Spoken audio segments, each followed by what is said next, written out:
नमस्कार दोस्तों, discovery classes Jaipur YouTube channel पर सभी मित्रों का पुनः मैं पुष्पेंद्र गुर्जर तहे दिल से हार्दिक अभिनंदन और स्वागत करता हूं।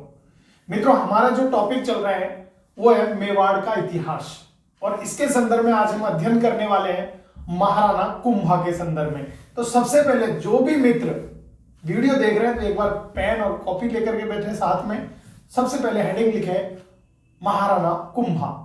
तो महाराणा कुंभा जो मेवाड़ के शासक बने 1433 ईस्वी में शासक बने और 1468 ईस्वी तक शासन किया था मेवाड़ पर। किसने? महाराणा कुंभा ने। महाराणा कुंभा मोकल के पुत्र थे और सौभाग्यवती परमार के पुत्र थे। इनकी माता का नाम सौभाग्यवती परमार था और पिता का नाम मोकल था। और इनका संरक्षक किसे बनाया गया? तो इसका मोकल का संरक्षक बनाया गया था रणमल को, जो यानी मोकल के जो मामा जी थे रणमल, उनको किसका संरक्षक बनाया गया? महाराणा कुंभा का संरक्षक बनाया गया। तो सर्वप्रथम महाराणा कुंभा ने अपने पिता मोकल के हत्यारों का बदला लेने के लिए रणमल की सहायता से अपने हत्यारों का बदला लिया, पापा के हत्यारों का, और चाचा मेरा और महपा पवार का हत्या कर दी। फिर क्या हुआ कि धीरे धीरे महाराणा कुंभा छोटा था और महाराणा कुंभा के समय ही जो मेवाड़ का मारवाड़ का था रणमल, वो रणमल का प्रभाव मेवाड़ में बढ़ने लगा। सभी बड़ी बड़ी पोस्टों पर रणमल ने मारवाड़ के लोगों को अपॉइंट कर दिया गया। महाराणा कुंभा को यह अच्छा नहीं लगा। जब महाराणा कुंभा थोड़े बड़े हुए तो महाराणा कुंभा ने, और जो उसकी संरक्षिका थी हंसाबाई, तो हंसाबाई ने मालवा से राव चूड़ा को बुलवाया और रणमल को, जो भाई था उसको, उसकी प्रेमिका थी भारमली, और भारमली के हाथों से विष दिलवा करके उसकी मृत्यु कर दी। तो सबसे पहले हम स्टेप बाय स्टेप लिखेंगे। सबसे पहले आप हेडिंग लिखोगे महाराणा कुंभा। तो अगला शासक कौन बना? तो महाराणा कुंभा शासक बना मेवाड़ का मोकल के बाद। और महाराणा कुंभा का शासन काल था 1433 ईस्वी से लेकर के 1468 ईस्वी तक। किसने शासन किया? महाराणा कुंभा ने शासन किया। जब महाराणा कुंभा शासक बने तो सबसे पहले इनके पिता, तो महाराणा कुंभा के पिता कौन थे? तो इसके पिता थे मोकल। किसका पुत्र था? तो ये मोकल का पुत्र था। और इसकी माता का नाम क्या था? तो महाराणा कुंभा की माता का नाम था सौभाग्यवती। क्या था? सौभाग्यवती। ये सौभाग्यवती परमार थी। किस वंश से थी? तो सौभाग्यवती परमार थी। और इसका जो संरक्षक बनाया गया, तो महाराणा कुंभा का जो संरक्षक बनाया गया वो किसको बनाया गया? रणमल को बनाया गया। और रणमल कहाँ के थे? तो ये मारवाड़ के थे। मारवाड़, और किसके भाई थे? तो हंसाबाई के भाई। इसको संरक्षक बनाया गया। तो सबसे पहले कुंभा ने रणमल की सहायता से, किसकी सहायता से? रणमल की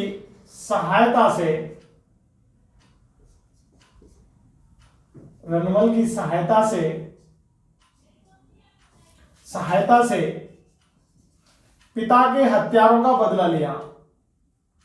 पिता के हत्यारों से बदला लिया। हत्यारों से क्या लिया? तो बदला लिया। किसने?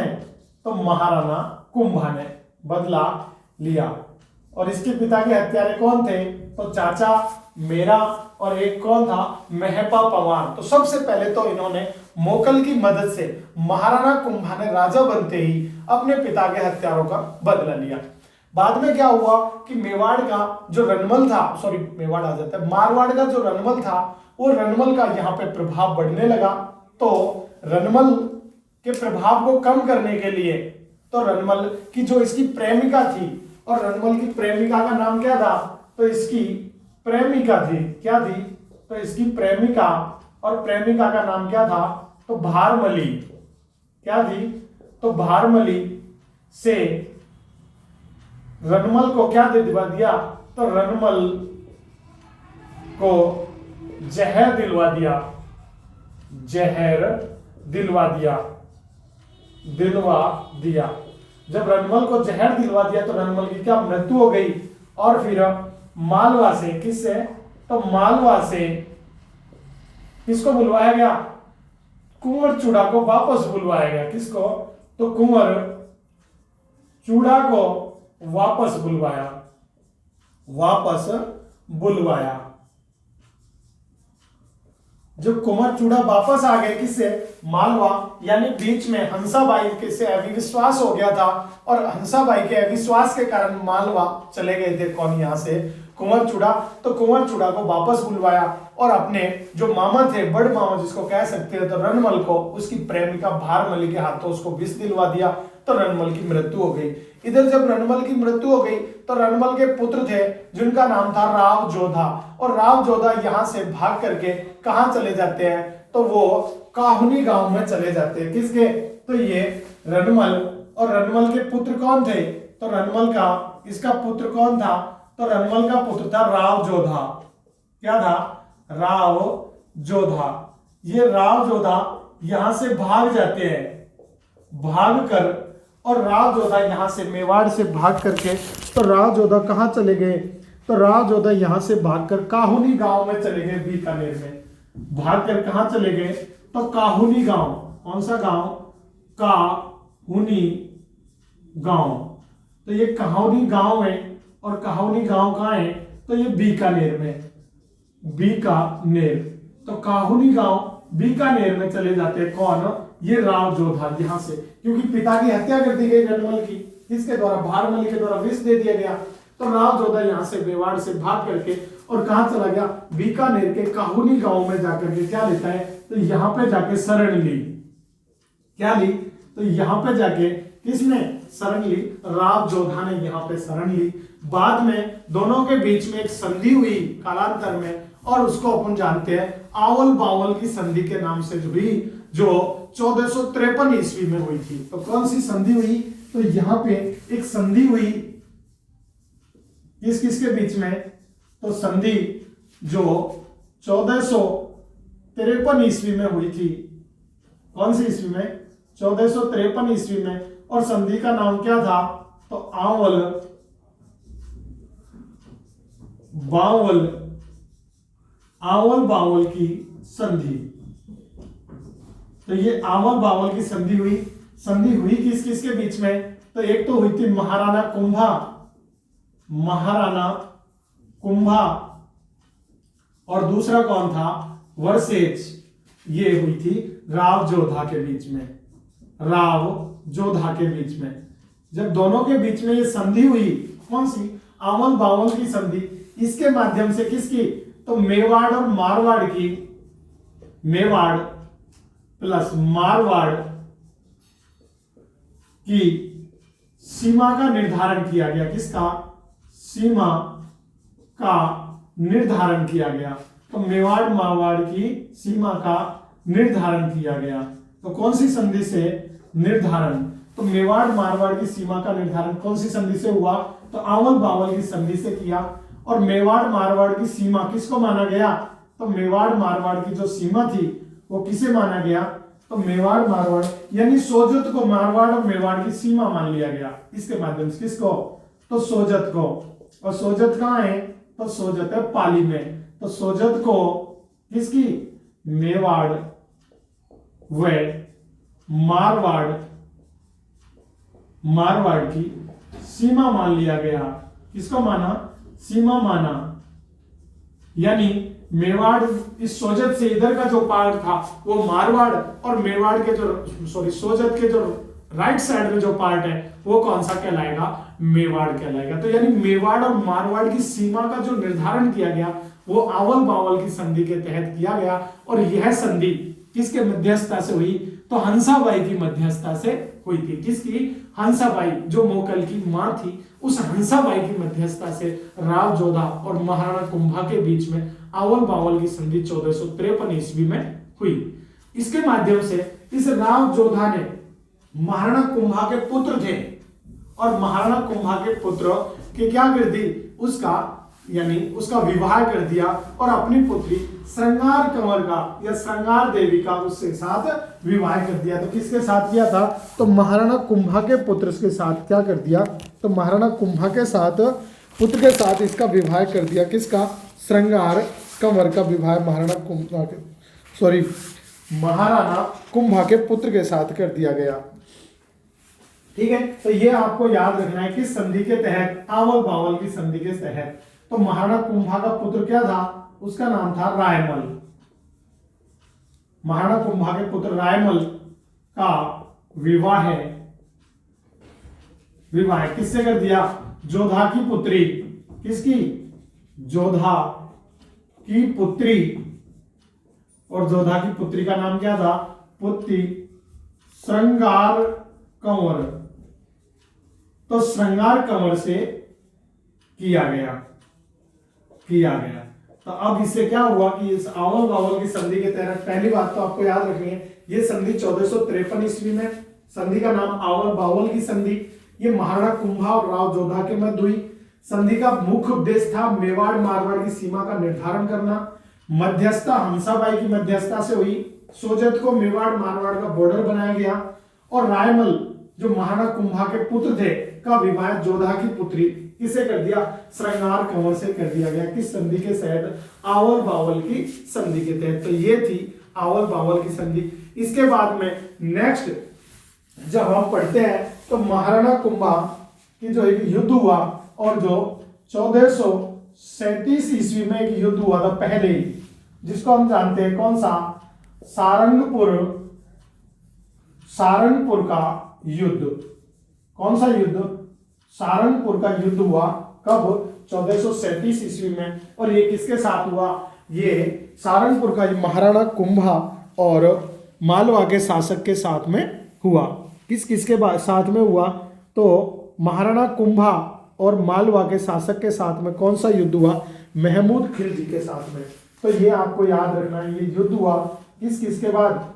तो यहां लिख देता हूं, महमूद खिलजी और महमूद खिलजी वर्सेज किसके बीच में? तो ये कुंभा, दोनों के बीच में कौन सा युद्ध हुआ? और ये महमूद खिलजी कहां का था? तो ये मालवा शासक था। मालवा शासक था। और इसमें विजय किसकी हुई? तो विजयी कौन हुआ? तो ये महाराणा कुंभा विजयी हुआ। तो महाराणा कुंभा विजयी हुआ। और कौन सा युद्ध है? सारंगपुर युद्ध। और सारंगपुर युद्ध विजय के उपलक्ष्य में महाराणा कुंभा के द्वारा चित्तौड़गढ़ दुर्ग में विजय स्तंभ का निर्माण करवाया गया। कौन से युद्ध? तो ये सारंगपुर युद्ध विजय के उपलक्ष्य में। तो आपको याद रखना है कि इसके उपलक्ष्य में क्या करवाया गया? तो मैं यहां लिख देता हूं, उपलक्ष्य में क्या करवाया गया? विजय स्तंभ का निर्माण। किसका? विजय स्तंभ का निर्माण करवाया गया।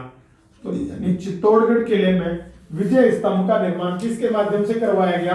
तो चित्तौड़गढ़ किले में सारंगपुर युद्ध विजय के उपलक्ष्य में महाराणा कुंभा के द्वारा किसका निर्माण करवाया गया? तो विजय स्तंभ का निर्माण किसके द्वारा करवाया गया? महाराणा कुंभा के द्वारा। और कौन से? सारंगपुर युद्ध विजय के उपलक्ष्य में करवाया गया। इसके बाद में क्या हुआ कि चंपानेर की संधि हुई और चंपानेर की संधि महमूद खिलजी और कुतुबुद्दीन शाह के बीच में हुई थी। कौन सी संधि? तो मैं यही लिख देता हूं नेक्स्ट नंबर पे। अगली जो संधि थी उसको अपन जानते हैं चंपानेर की संधि। चंपानेर की संधि। और प्यारे दोस्तों, ये जो चंपानेर की संधि हुई थी ये कब हुई थी? ये 1456 ईस्वी में हुई थी। कब हुई? तो 1456 ईस्वी में चंपानेर की संधि हुई। तो ये एक तो ये था महमूद खिलजी। तो ये किस के बीच में हुई? तो मालवा, शॉर्ट में लिख देता हूं, महमूद खिलजी कौन था? तो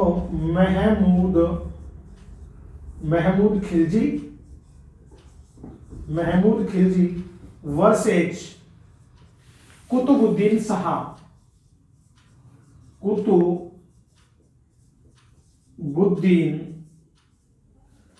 कुतुबुद्दीन शाह। तो कुतुबुद्दीन शाह, इन दोनों के बीच में कौन सी संधि हुई? तो कुतुबुद्दीन महमूद खिलजी तो कहाँ का था, तो ये तो मालवा का शासक था, और कुतुबुद्दीन शाह ये कहाँ का था, तो ये गुजरात का शासक था। इन दोनों के बीच में हुई, तो इन दोनों की जो संधि थी इसको चंपानेर की संधि बोलते हैं। इन दोनों का इस संधि का टारगेट लक्ष्य क्या था, तो महाराणा कुंभा को पराजित करना। तो मैं यहां लिख देता हूं, इस चंपानेर की संधि का लक्ष्य यहीं पे लिख देता हूं। इसका लक्ष्य क्या था, तो इसका लक्ष्य था महाराणा कुंभा को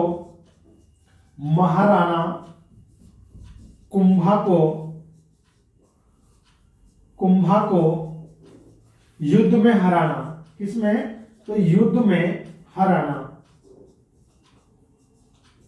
तो महाराणा कुंभा को युद्ध में पराजित करने के लिए, क्योंकि महमूद खिलजी को लगा कि मैं अकेला महाराणा कुंभा को युद्ध में नहीं पराजित कर सकता, तो उसने गुजरात के शासक कुतुबुद्दीन शाह को, और दोनों ने एक संधि की 1456 ईस्वी में, जिसको हम जानते हैं किसके नाम से, चंपानेर की संधि के नाम से। और दोनों एकजुट हुए, और दोनों ने एकजुट होकर के यानी महाराणा कुंभा पर आक्रमण कर दिया, और महाराणा कुंभा पर 1957 ईस्वी में आक्रमण किया, जिसको बदनौर का युद्ध के नाम से जाना जाता है। ये इस संधि का ही परिणाम था।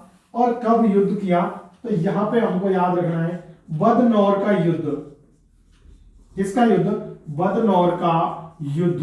और प्यारे दोस्तों, जो ये बदनौर का जो युद्ध हुआ, ये कब हुआ, तो ये 1457 ईस्वी में हुआ था, क्योंकि चंपानेर की संधि कब हुई, 1456 में, और बदनौर का युद्ध हुआ 1457 में। इसमें कौन कौन थे, तो एक तो मालवा व गुजरात की सेना थी, मालवा व गुजरात वर्सेज कौन था, तो मेवाड़, और मेवाड़ का कौन था, तो महाराणा कुंभा के बीच में हुई। और इसमें विजय कौन हुआ, तो इसमें विजय किसकी हुई, तो कुंभा की विजय हुई। इसमें भी कुंभा विजय हुआ। तो ये याद रखना था, कौन सा युद्ध, बदनौर का युद्ध कब हुआ, 1457 ईस्वी में। और इसमें मालवा शासक महमूद खिलजी और गुजरात शासक कुतुबुद्दीन शाह दोनों की संयुक्त सेना को महाराणा कुंभा ने पराजित कर दिया। तो ये याद रखना था महाराणा कुंभा के संदर्भ में। अब हम बात कर लेते हैं थोड़ी सी महाराणा कुंभा की स्थापत्य कला के बारे में। किसके बारे में, तो कुंभा की स्थापत्य कला, यहां से ऐसे लिख देता हूं, तो कुंभा की स्थापत्य कला, यहां मैं हेडिंग डाल देता हूं, स्थापत्य कला। प्यारे दोस्तों, जो महाराणा कुंभा की स्थापत्य कला थी, तो स्थापत्य कला के दौरान महाराणा कुंभा ने किसका निर्माण करवाया, विजय स्तंभ बनवाया था। किसका, विजय स्तंभ। तो विजय स्तंभ का निर्माण करवाया था किसने, महाराणा कुंभा के द्वारा विजय स्तंभ का निर्माण करवाया गया। और विजय स्तंभ का निर्माण किसके बाद उपलक्ष्य में करवाया, तो आपको याद रखना है सारंगपुर, कौन सा पुर, सारंगपुर युद्ध विजय के उपलक्ष्य में, युद्ध विजय के उपलक्ष्य में। तो सारंगपुर युद्ध विजय के उपलक्ष्य में किसका निर्माण करवाया, विजय स्तंभ का निर्माण करवाया। और ये विजय स्तंभ की जो ऊंचाई है, तो विजय स्तंभ की ऊंचाई कितनी है, तो ये 122 फीट ऊंचा है। इसकी चौड़ाई कितनी है, तो आपको याद रखनी है, इसकी चौड़ाई 30 फीट है। इसकी कितनी मंजिला है, तो ये प्यारे दोस्तों, ये कितना मंजिला है, तो ये 9 मंजिला है। इसके अलावा आपको याद रखना है कि इसकी तीसरी मंजिल पर, कौन सी मंजिल पर, तो तीसरी मंजिल पर 9 बार, कौन सी भाषा में, अरबी भाषा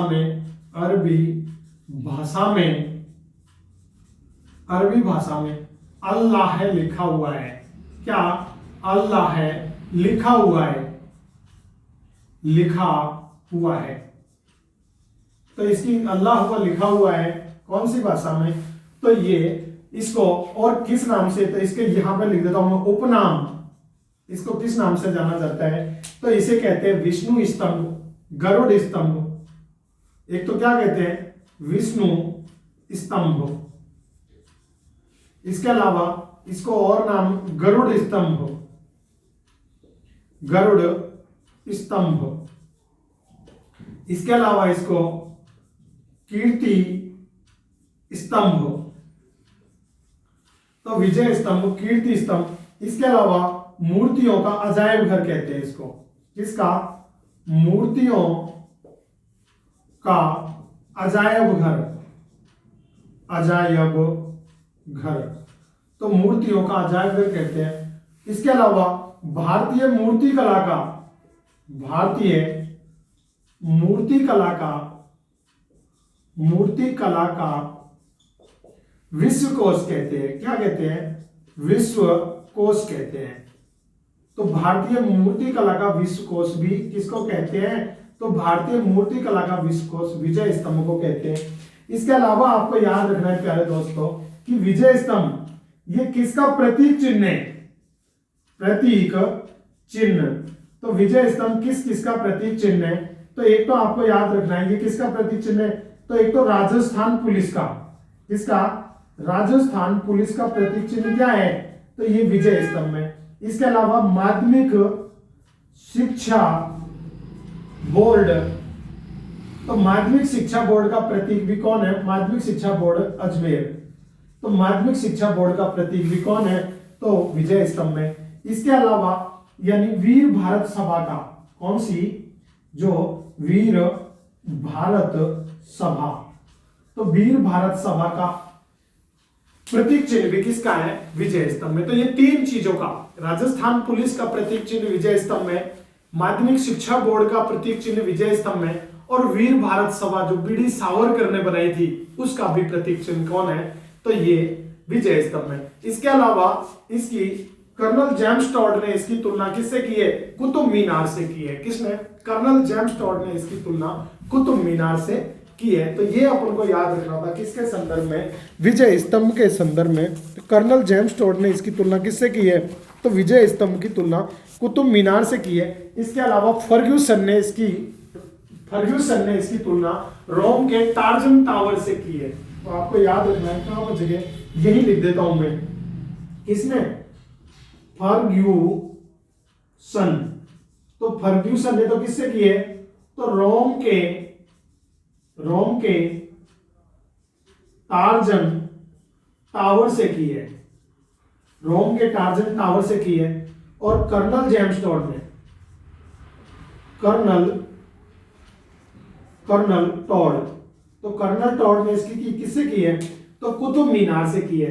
तो कर्नल टॉड ने कुतुब मीनार, तो कर्नल टॉड ने इसकी तुलना किससे की है?